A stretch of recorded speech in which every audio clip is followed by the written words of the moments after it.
글로벌 데이팅 어플 히세이를 통해서 HIV 관련 질문들을 모아왔거든요. 콘돔 없이 관계를 가진 지 일주일도 안 됐는데 몸에 반점이 생긴 것 같습니다. 결론부터 말씀드리면 HIV 감염일 가능성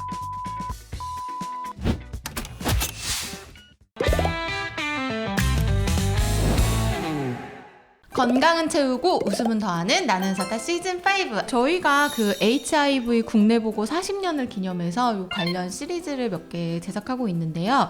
오늘은 바로 그 3탄입니다. 그리고 오늘은요, 순천향대 서울병원 감염내과의 백예지 교수님 모셨습니다. 어서오세요. 네, 안녕하세요. 반갑습니다. 백예지입니다. 네. 오랜만에 오셨습니다. 네, 딱 1년 만에 왔습니다. 네네. 백예지 교수님을 모신 김에 저희가 글로벌 데이팅 어플 히세이를 통해서 실제 커뮤니티에서 좀 궁금해하는 HIV 관련 질문들을 모아왔거든요. 그래서 저희가 질문을 좀 드리면 답을 해주시면 될 것 같습니다. 네. 첫 번째 질문입니다. 네. 콘돔 없이 관계를 가진 지 일주일도 안 됐는데 몸에 반점이 생긴 것 같습니다. 가렵거나 아프지는 않은데 이것도 HIV 감염 증상일 수 있습니까? 검사를 언제 받으면 정확한 결과가 나올까요? 네, 아마 이런 상황에 맞다면 굉장히 당황하시고 엄청 또 열심히 막 검색을 하시고 그러실 것 같은데요. 가장 첫 번째로 말씀드리고 싶은 거는 일단 이제 의사 선생님을 만나서 검사를 해보라는 말씀을 드리고 싶고, 결론부터 말씀드리면 HIV 감염일 가능성이 높지는 않습니다. 네, 왜냐하면 처음 이제 노출 후에 보통은 한 3주 지났을 때 초기 증상들이 나타날 수 있기 때문에 지금 일주일이라고 질문에서는 그렇게 되어 있어서 일주일 만에 이렇게 증상이 나타나는 경우가 흔하지는 않고, 또 처음 증상이 발열이라든지 아니면 뭐 인후통, 목감기 증상이나 뭐 근육통 이런 것들이 동반될 수 있기 때문에 이제 발진만으로는 좀 의심을 하기 어려울 수 있지만, 그렇게 뭔가 걱정이 되니까 이렇게 초조해지고 질문을 올리시는 거기 때문에 검사를 하는 거는 중요하고요. 또 이제 콘돔을 착용하지 않으셨다고 적혀 있는데 이제 그런 경우에 이제 뭐 접촉성 피부염이라든지 이런 거일 수도 있으니까 이제 그런 부분도 의사 선생님과 상의해 보면 좋을 것 같아요. 이게 일주일 정도 지났을 때 혹시 받을 수 있는 검사가 있나요? 뭐 신속 검사라든지. HIV 검사도 여러 가지 종류가 있고 성매의 감염병 검사, 그리고 또 여러 가지 뭐 혈액 검사 이런 것들이 있을 수 있기 때문에 노출 후에 검사를 받아야 되는 과정이라고 하면 또 다른 혈액 검사들을 조금 더 추천드리는 부분들이 있습니다.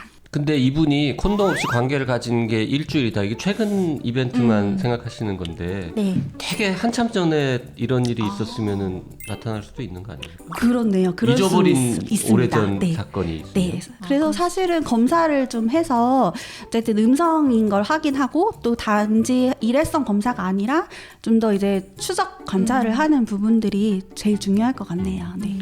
두 번째 질문 갈까요? 네. 프랩은 다른 질환이 있어도 복용할 수 있나요? 당뇨나 고혈압 약과 함께 먹어도 괜찮은지 궁금합니다. 요거는 괜찮을 것 같은데요? 네, 어떻습니까? 네, 일단 프랩은 이제 여기 계시는 청취자분들은 아마 다 아실 테고, 이제 프랩이 HIV 예방약인데 다른 약물과의 상호작용이 별로 알려진 예는 없어서 기저질환이 고혈압, 당뇨라고 하면 당연히 같이 복용이 가능하고요.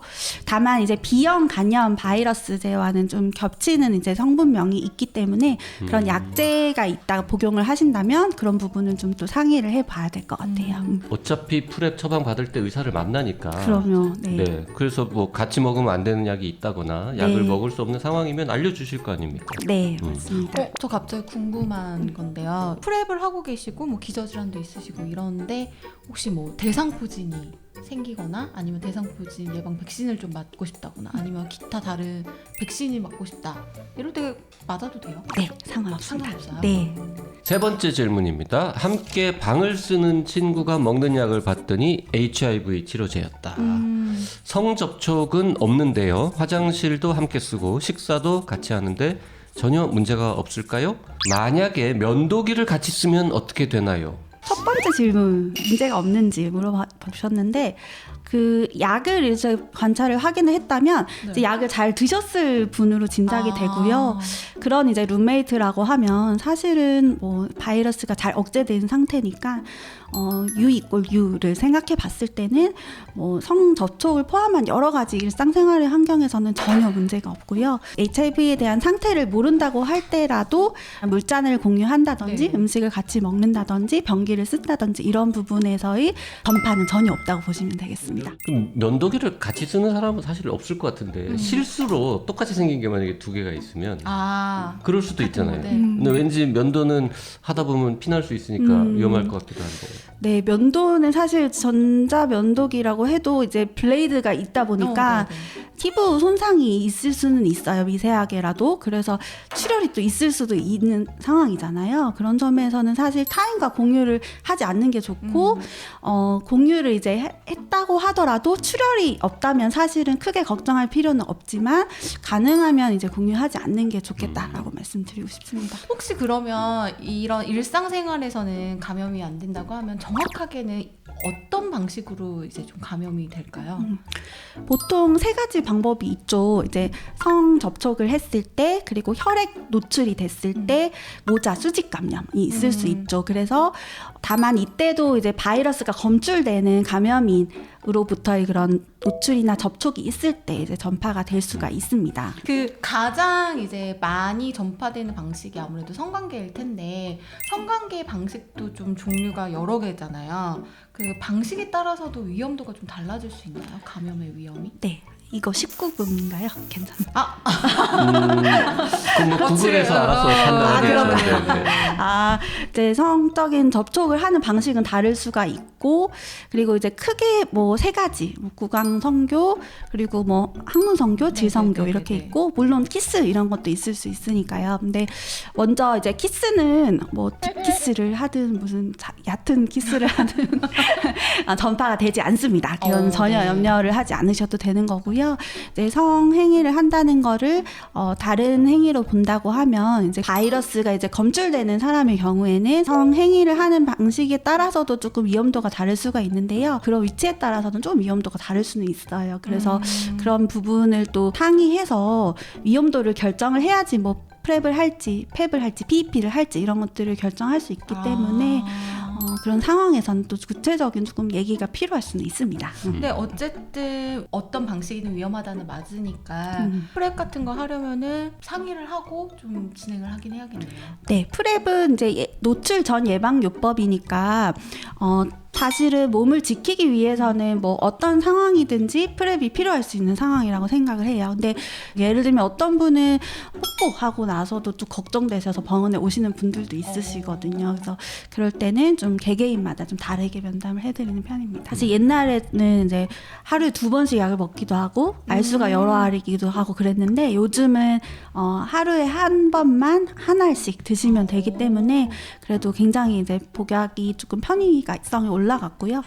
그런 점에서 이제 꾸준하게 드시고 검사 받으시는 게 중요합니다. 또 다른 질문 볼까요? 네, HIV 감염인과 관계를 유지해오고 있습니다. 파트너가 병원도 꾸준히 다니고 약도 잘 먹어서 걱정은 없지만 제가 더 주의해야 할 점은 없는지 궁금합니다. 고민을 하시는 과정은 진짜 좋은 것 같은데요. 사실 근데 고민을 할 필요가 없는 게 답이긴 하죠. 근데 뭐 지금 저희가 사실은 이 HIV 감염이 문제가 아니라 뭐 여러 가지 비만, 심혈관 질환, 그리고 정신 건강 이런 부분들이 더 문제가 되잖아요. 그래서 다른 사람들과 똑같이 그런 부분에 대해서 좀 같이 건강 관리, 운동하고 금연하시고 금주하시고 뭐 이런 부분들을 같이 하면서 어떨까 생각을 하고요. 이거 신경 쓰지 말고 본인 건강 관리나 잘해라. 그쵸, 함께 이제 하시라는 의미로 이제 말씀을 네. 드리고. 근데 파트너가 감염인이면 본인은 프랩을 할 필요는 없는 겁니까? 바이러스가 억제되는 상태일 경우에는 이제 U = U이기 때문에 콘돔 없이 성관계를 하더라도 HIV 전파되지 않습니다. 그럼에도 불구하고 추가로 할 수 있는 조치는 프랩을 하거나 콘돔을 쓰거나 맞아요. 그 두 가지가 둘 다 하거나 네, 그러면 제일 더 안전한 중요한 것 거긴 같아요. 하죠. 네. 교수님 데이트 어플에 HIV 파지티브, 네거티브 말고 뭐 다른 또 카테고리가 있다고 하던데 그건 뭡니까? 네, 저도 이번에 조사를 해본 바에 따르면 거기서 이제 do not show 뭐 당연히 이제 얘기하지 않는 경우도 있지만 네거티브 그리고 네거티브인데 프랩을 하는 사람 그리고 HIV 파지티브 혹은 파지티브인데 미검출 언디텍터블인 사람 이렇게 이제 표시를 할 수 있다고 합니다. 파지티브하고 파지티브 미검출하고는 어떻게 다른 거예요? 보통은 그 HIV 약을 6개월 이상 복용을 하면은 미검출 상태에 도달을 하기 때문에 이제 그 경우에는 U = U에 따라서 사실은 뭐 성관계 했을 때도 HIV 전파가 되지 않는 부분이 있잖아요. 그래서 이제 파지티브 언디텍터블 이렇게 표시를 하는 부분은 저는 굉장히 좋은 부분인 것 같아요. 그러니까 항체는 있는데 바이러스는 안 나온다 이렇게 생각하면 맞습니다. 되나요? 네. 나는 약을 잘 먹고 있다. 맞습니다. 네, 오늘 백예지 교수님 모시고 데이팅 어플 히세이에서 받은 질문들을 해결해 봤는데요. 오늘 이제 질문도 드리고 답도 들으면서 제가 느낀 거는 HIV는 예방이 중요하다. 네, 예방을 하고 자기 관리를 좀 잘하자. 100번의 검색보다 한 번의 검사. 네. 그리고 치료보다는 예방. 100번의 나이사 이 영상 검색은 환영합니다. 아, 요거는 네, 괜찮습니까? 영상 검색하시는 거 환영입니다. 네. 오늘 말씀해주신 순천대학교 서울병원의 백예지 교수님 고맙습니다. 네, 감사합니다.